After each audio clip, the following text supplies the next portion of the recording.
Здравейте, бладисахте ли яйцата вече? Я вижте тук един приятел. Здрасти! Здрасти!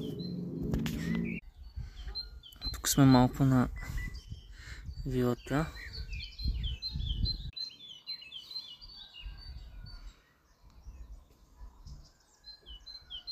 Когато имаш вила, не е само да отидеш и да си починеш. Винаги има супер много работа. Ето вижте, това нещо съм го минал с един тример. Така не изглежда много, но всъщност си е доста.